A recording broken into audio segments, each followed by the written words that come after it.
Andy, Adam, dude. Oh yeah, come on. how you doing? Dude, this is incredible. I know. So, this is just like, I've known you for so long now. I know. And you've had so many amazing adventures. Like living vicariously through you is spectacular.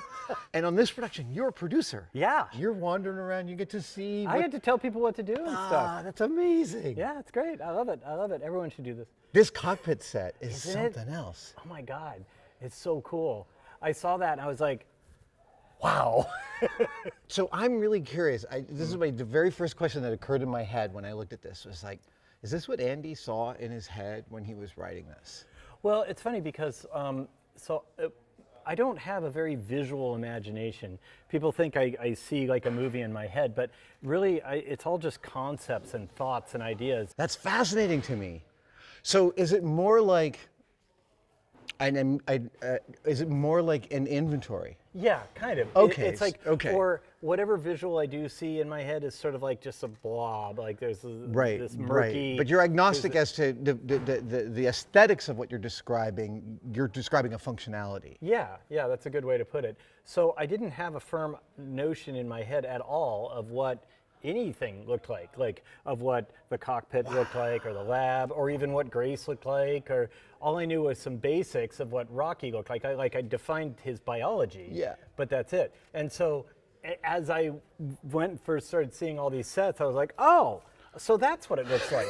So for me, it just immediately becomes the canonical definition. Oh, fascinating. And I'm like, oh, okay, now that's in my head. So now the film supplies your mental picture. Yes. So now if I go back and like read sections of the book, then I'm seeing these sets. So if you were to write a new short story about Mark Watney, you'd see Matt Damon. Yes, absolutely, and the rover from the movie. Yeah. And I did recently. I made like a little 10th anniversary of The Martian, like some additional content that I just posted online as a thank you to the friends. And it was like maybe half a chapter worth of content. I called it like The Martian, The Lost Souls. Yeah. And it was just for fun. But yeah, in my mind, I saw Matt Damon. I saw the rover from the movie. Amazing. Yeah. It was all, because now somebody who does have visual imagination defined that stuff for me. So. Well, can you since I know somebody in the production, namely you, can you walk me around and show me around? Absolutely. Let's go take a look. Dude. Andy, you wrote a book about a man who befriends and communicates with an alien. Spoilers. Yeah. Well, and was there part of the writing process where you thought, how are they going to film this? Like, I'm leaving them a really hard problem to solve. No, not at all. No. Because I put zero work into worrying about the film at all. I put zero work into it. Okay, right. Right. You're not thinking about how it's going to eventually be made. My job is to write the book, and I do have to consciously remind myself of that. I'm like, I'm writing a book. Like that's my job. Because you went through writing The Martian, and then they made this giant, amazing movie out of it, and yeah. Of course you want that to happen again. Right, but I have to say, like, my job is to write the book. It's somebody else's job to adapt it. You know, right? If you want, and that's what I tell. Like a lot of people ask me for writing advice, and I tell people just like remember, you're writing a book. If you want to write a movie, write a movie, write a screenplay, right. But if you're writing a book, focus on that medium, and it's just a different way of telling stories. So, I would imagine the prop shop is always a fun visit for you. Oh yeah, I love coming here. And you haven't seen this thing yet. That's right. This is my first chance. This is the ever Beetle. Get a look at it. Hello, Rob. Hi. Good to see you. Hi. I'm the supervisor prop modeler of the CAD workshop. This looks fantastic. It looks like you've just finished it. It's yes, yeah. Oh, it's so cool. Obviously. It's so cool. Liquor paint. And I mean, these are like props, but in the movie they open up, yes, right? Yeah, that's right. Yeah. That's cool. Can I touch? Yeah, of course. Yeah. This looks like. Yeah, so this can open up. Ooh. Right, because that's what he loads the astrophage farm and stuff, and it wasn't originally designed for that, so it's going to be kind of kludged up. Yeah. I was told about it, but this is the first time I'm actually seeing it. Yeah. It's so cool. Dude, this looks like metal, but it's not metal. No, what are you using? It is metal, but it's metal coated onto a 3D print. It's a metallized paint. Wow. Yeah, so it's essentially a two-part paint with metal powders and within. Then you polish this Exactly in? that, Oh yeah, polished up. It takes a while, but, Yep. but obviously the finish is very nice. It's unbelievable how good it looks. And I heard you guys are gonna, there's gonna be more decoration on it, right? There's gonna have name placards. Yes, yeah, because they're gonna have names like John, Paul, George, Ringo, like printed on them. And this is the thing that travels back home to Earth. Exactly that, yes. The Talmiba, humanity saving thing. Well, I'm a huge Beatles fan, right? And that's evident in the book. But so they're gonna taken from the book, they're gonna have like somewhere on each Beetle there's gonna be a color that is the same as the color that Beetle wore on Sgt. Pepper. Sgt. Pepper, that's it. Amazing. So like amazing. The Ringo Beetle will have a pink stripe on it. John will be like greenish yellow. George will be orangish red, and Paul will be blue. I love that so much. And then he was like, "Which Beetle do you want him to show working on?" They asked me like, "Which Beetle do you want?" Oh, yeah. So which one? I chose Ringo. He's the best. The Beetle. professional. No, he's the dyed-in-the-wool professional. He's my Every favorite day, Beetle. on time. Yeah, favorite Beetle. That is a lovely one. Although George is a close second. Is the what? George is a close second. It's, in the book, fair. George was the only Beetle that wasn't modified or mutilated by Grace. He was like, the other three he had to do the thing to tow the ship with and stuff like that, but he left George untouched because he wanted to have at least one Beetle completely functional to be able to send stuff back to Earth. I love this. Rob, I'm curious, are you going to be the one painting this? No, we have a whole painting department. department. Yeah. Okay. What I'm going to do now is I'm going to separate it into its components, and then the paint department will handle it from there. And Amazing. Yeah. What is the paint scheme going to be? Is it white? Is it metallic? Aluminum? It predominantly, well, we're still up in the air a little bit, but it will predominantly be this Vero. Yeah. And then there will be some white elements to it. There's this sort of texture gold foil inside, and then a brass array that goes all the way around this area. Oh, very cool. And then, and like Andy said, it's different highlights for the Beetle. And that's now for this is the navigation, right, camera, the computer. And in the back, there should be like a tiny little spin drive. There it is. Yeah. But that's the revolver of the spin drive, the triangular. Right. That's the small one. Oh, that's super cool. And now this is your mental picture of the Beetle. And now this is what a Beetle looks like. Yes, that's exactly right. It's a lovely, lovely object. Awesome. Incredible. It looks so cool. Hello, Steve. Hello, Adam. Welcome. Such a pleasure. And always, welcome to the prop shop of Hail Mary. I love the prop. The prop shop's one of my favorite places to be. Yeah, excellent. So, so you regularly move into shops like this. This is your setup. This is our setup, yeah. So we go from job to job, depending on where we are in the world. Your whole team is given a blank space, you turn it into a mold room, paint room, model shop, everything. You name it, we do it under one roof. Our aim is to do like 95% of the in-house manufacturing, and that happens on every job we do. 95% of the in-house manufacturing done in your temporary shop. Absolutely, amazing. So, I've got an amazing team of guys that all work uniquely, specialise in a lot of different areas, as you well know yourself. And these guys are brought in, they're part of the core team, and they work so well as a unit. Everyone works in harmony, which is very important in a busy environment.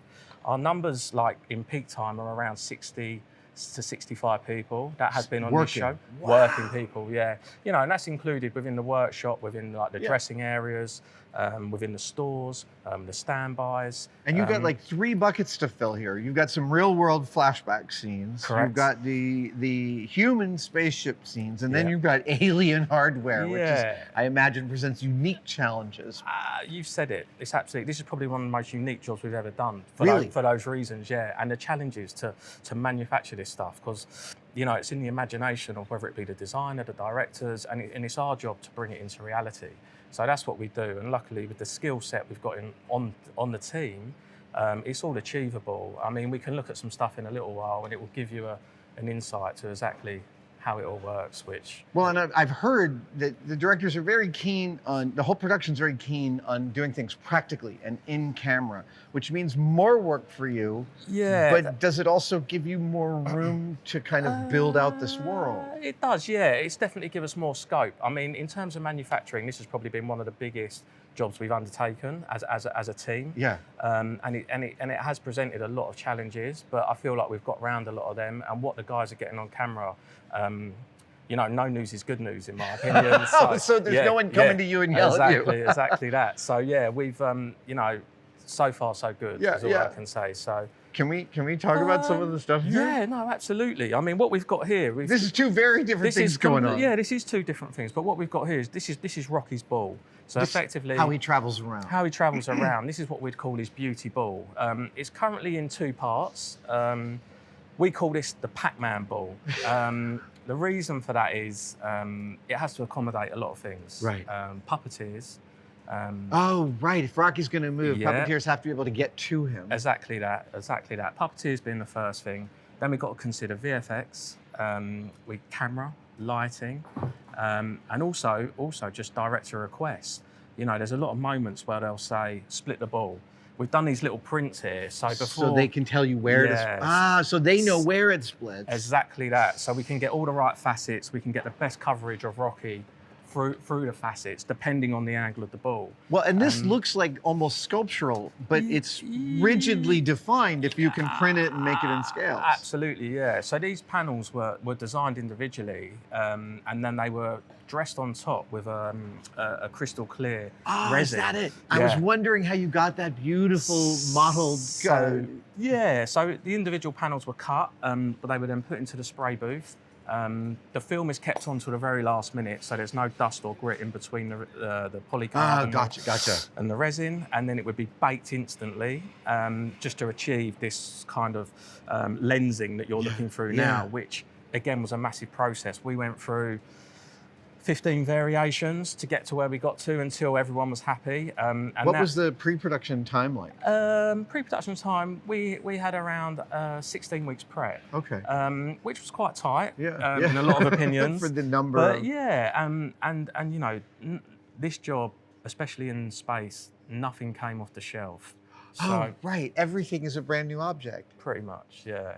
So it's not like you could pop to the shops and get any of this stuff. Okay, so from the organic to the mechanical, speaking of bespoke, not off-the-shelf stuff. No, not off-the-shelf stuff. So what we've got here is the astrophage sampler, and this was placed up on the hull, and it catched the astrophage in these slides that pop out here, and would collect the various astrophage, and then that would lead on to a later experiment in the lab. Okay, so what the audience can't see, I just touched this and realized it's resin. Correct. That is one of the more beautiful anodized finishes I have ever seen. And there's like 5 colors going on here. Exactly that. That's compliments to the paint department, really. Dude. And there's a little bit of the mold shop involved there, because they put pigments into the molds prior. They are. Nice. So they're giving them a little head start. I don't want to put that back because I can see you can just leave it there. It's fine. Yeah, it's no problem at all. I don't want to hurt the props. No, exactly that. So you had to create an entire slightly future world of space hardware. Correct. Yeah. So it all comes from concept. Yep. You know, there's thousands and thousands of concepts. But concept is like most of the detail, but you guys have to add the rest, exactly that. Yeah. We're effectively given a picture. And that's where we start. And throughout the team, whether it start up in the CAD world and be broken down into manufacturable pieces. So computers and 3D printers, rapid prototyping equipment, that's all part of your package. Exactly that, yeah. We do it from start to finish. I build everything in my shop on wheels just because I like the idea of being mobile, but I'm amazed that you actually are mobile. Well, we try our best. But yeah, no, and that's just how we roll. And we get, you know, you get used to it, and you know, it just becomes the norm, going from job to job and, you know, creating all these wonderful props. And man, the yellow in here, that's super accurate to anodizing. I'm amazed by it.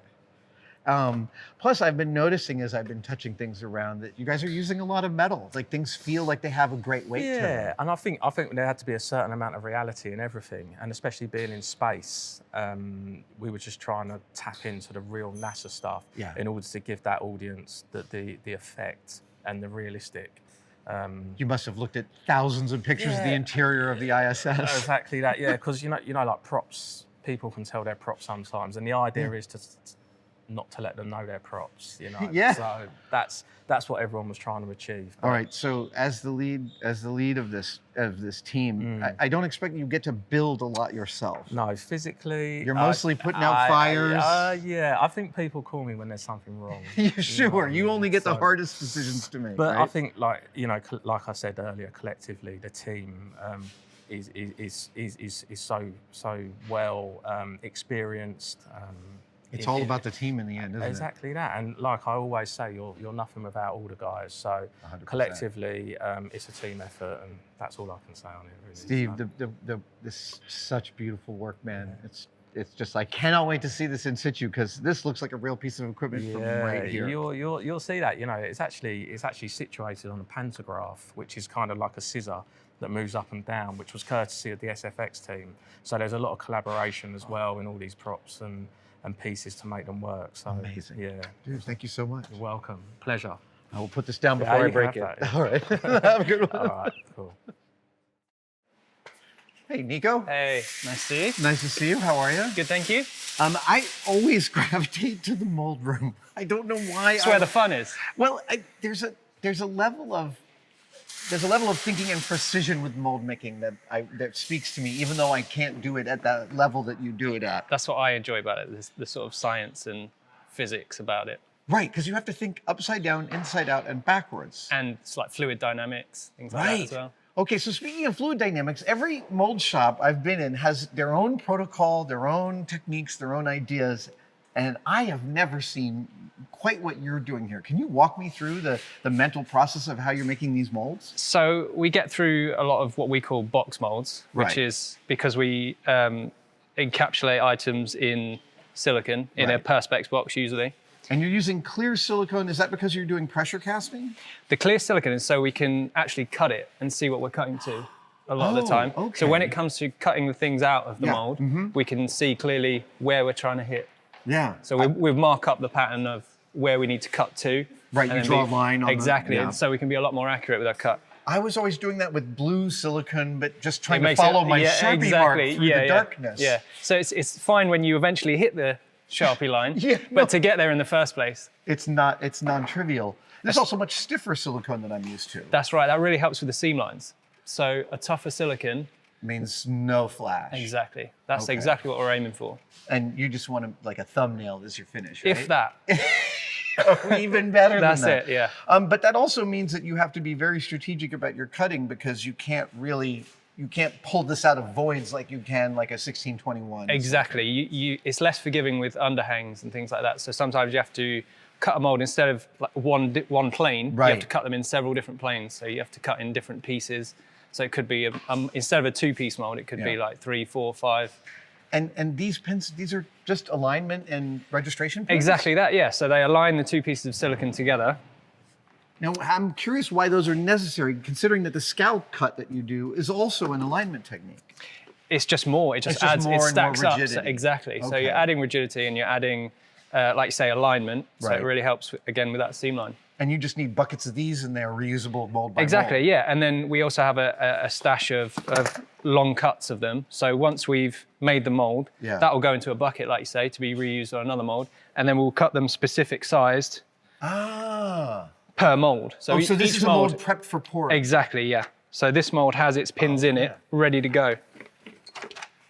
Okay, so, and this is, oh, right, we saw this at our friend's shop. This is the tape that sticks to silicone. That's right, that's the one. It's a magical thing. So this is the mold sealed against any, That's all right. This is the mold sealed against leakage. Yep. Am I right? This is a barrier, so when you come over here, it doesn't spill? Exactly that. So when it comes up the bleeders or the risers, it doesn't just spill over the edge, and you keep it nice and clean. And the bleeders and the risers, that's what the white styrene is here? Exactly that, that's all air. Yeah. So that represents there'll be a hole or a hollow when it gets cut apart. Do you have a certain number of these you're looking for to get a certain amount of air volume, or is it just you're attempting to relieve the whole structure? Yeah, like you say, it's to relieve the whole structure. It's not a set thing per. So you're looking for high points. Yeah, really. yeah. So, like you say, upside down. When it's upside down, you've got to try and imagine where the high point is when it's upside down. And also, it's part of the job is to hide them as much as possible. Right. So we talk to the CAD department and the model makers. What's are going to be the offside? Exactly. So what side's not going to be seen, or where's going to be the least cleanup. But even if it's there, even that little nubbin, it's very easy to sand that's it. Yeah. to total flat. Yeah. Okay, so I have a technical question about your scallop cut. Are you using curved blades for that? No. Oh. I use a straight blade. A straight blade? Okay. With a curved cut, and then which merges into a straight cut halfway through. Right. The straight cut is the straight cut's the next to the Exactly. object Yeah. So it starts as the wavy cut, and then it goes into the flat cut. The closer you get towards the piece. Oh, look at that. That's the wavy cut. That's the flat cut. Yeah. It's a much wider flat cut than I'm used to. Yeah. Yeah. At ILM, the mold making shop was really good at doing the flat cut as the last like quarter inch. But that's really? an unforgiving. But then we've got the pins as well to help with the location. Right. Okay, now I remember doing scallop cuts, curved blade or straight blade. You're working with this piece of silicone that you're cutting and prying apart. Yeah. You've got some special. These bad boys. And is this? Did you custom make this? I didn't make them. No. I wish I had. Oh my God! I've needed these for decades. They're so handy, and we've got like ratcheting types as well, which lock together. Oh my goodness! I'm taking pictures of all of these. Oh, looks like a medical tool. So yeah, it actually is a medical tool. I forget what the actual medical term is. One of my spreaders is a medical tool. But it had for like, ribs. yeah, I think that's what it is. And it had like a serrated edge here, which I've ground off to help with this. It's whatever Customized. tool works, right? Exactly, yeah. So that holds it open at one end, and then I'm working along with that one. Oh, right. So it's like a bicycle tire. Yeah, like, exactly. Okay. Yeah. Oh man, Nico, I'm getting a lot of really awesome on the ground stuff here. I'm glad. Is there a joke about the mustard, or is this actually part of the? Yeah. So the mustard, there's a few gags, mustard-based gags. There really are. Yeah. Okay. And we had to make some soft tubs of mustard because they fly through the air in 0G. You making stunt mustard? Exactly. Yeah. I'm curious about this this colorization happening around there. Is that just maybe? That's the sheer amount of pigment I put in the casting. Oh. So it's just leached a tiny bit through. I see. So this has already been used for that casting. Yes. Yeah. And you've made some yellow, and this is the yellow leaching in. I'm so blown away by how much freedom being able to see the object inside. And it helps with the casting as well. Yeah. If you're hand casting, so we do the machine casting. So you can see where bubbles are. Exactly. So you can tilt it, you can knock it with a hammer, you can inject it with a syringe, you can pull out with a syringe, pull air out. And you also have pressure casting systems, so you can put it on. So we have pressure casting, we have vacuum casting too. Dude, how many molds will you make for this production? For this production, it must be in the hundreds. Hundreds and definitely, yeah. And at the end, these all go into some box and into some crate, onto some pallet, into somewhere else. They'll go into, like you say, into a pallet, and then I'll never see them again, no doubt. Have you ever had the experience of running into one of your old molds like years and years later? Not so much molds, but I've seen castings used, and I go, I've seen that before. An artist always knows their work, yeah, right? exactly. I'm looking at pictures of the Beetle over here, and it's lovely seeing them. I love the assembly line of stuff coming out of the mold room. Yeah, so this is near the end of the assembly line, the mold room side. So we've got obviously the CAD department, and then it comes to us, and then it goes into model making, and then painting. I'm curious about the alien artifacts. They strike me as intensely difficult objects to cast. Yeah, they were. There's a lot of detail, a lot of fine detail, but this silicon really saves us because it picks up such a fine detail. Oh, and I would imagine for the lattice structure of the alien hardware that this rigid silicone gives you a much better fidelity to that. It does. It gives, like you say, it gives you the fidelity, but it hinders you a bit in that demolding the castings is a lot tougher. Dangerous. Yeah, and like you say, dangerous. There's risk of breakage. Is like normal silicones, you mostly don't need a mold release, or are you using a mold release for these? For that one in particular, we're using a mold release because of the sheer amount we're getting out of it. Right, So that what you're holding is part of the Beetle. Yeah. And I think there's like 24 castings of that one that we need to make 4 Beetles. Right. And these look like they can be cycled quite a bit. Yeah. You can get sort of 30 upwards of And do you they eventually get harder and harder or more That's brittle? right. Yeah, yeah. And then bits of silicon will come off, and then.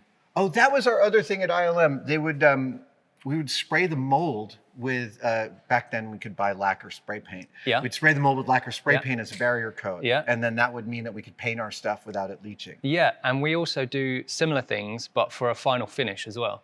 So we can use powders in molds. So we brush a powder into the mold, and then you pull out, say, aluminium, for example. You brush an aluminium powder in, back it up with a urethane or a plastic of some kind, pull it out, and it's got that powder coat finish. Powder embedded in the top layer. And it's much harder to scratch off afterwards. Yeah, it's more robust coating. Yeah, or we can spray into a mold with paint as well. So you guys are sort of like part of the paint department as well. Sometimes. Yeah. Nico, I could talk for hours, but I really appreciate your giving me this ground level view of your guys' work. It's really, really lovely. Thank you, sir. Thanks for coming by. Absolutely.